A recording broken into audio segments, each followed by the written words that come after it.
চলছে বেগম খালেদা জিয়ার দাফন কাফনের কার্যক্রম। আজ সকালে এভারকেয়ার হাসপাতাল থেকে তাকে প্রথম নেওয়া হয় তারেক জিয়ার গুলশানের ১৯৬ বাসায়, যেখানে শোকাহত পরিস্থিতিতে দেখা যায় বিএনপির ভারপ্রাপ্ত চেয়ারম্যান তারেক জিয়াকে। তাকে সামলাচ্ছেন তার মেয়ে জাইমা রহমান। তবে ইতোমধ্যেই তাকে নিয়ে লাশবাহী গাড়ি যাত্রা করেছেন তার গ্রামের বাড়ি পিরোজপুরের উদ্দেশ্যে। সেখান থেকে দাফন কাফন শেষে তাকে আবারও আনা হবে ঢাকার মানিক মিয়া এভিনিউতে, যেখানে তার জানাজা অনুষ্ঠিত হবে। ইতোমধ্যেই আমরা দেখতে পাচ্ছি খালেদা জিয়ার জানাজায় অংশ নিতে লাখো মানুষের ঢল নেমে আসছে।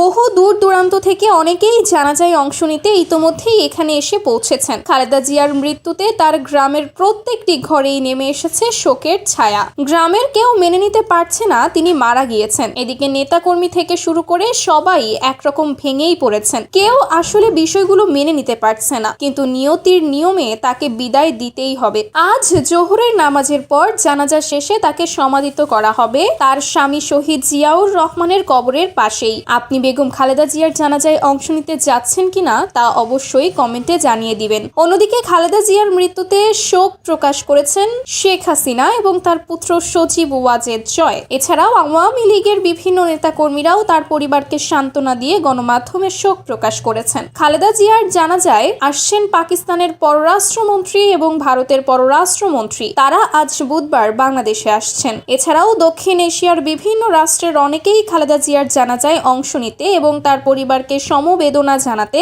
বাংলাদেশে আসছেন আজ। আর কিছুক্ষণ পরেই তার জানাজা শুরু হবে। তার জানাজা সরাসরি দেখতে আমাদের ইউটিউব চ্যানেলটি সাবস্ক্রাইব করে রাখুন।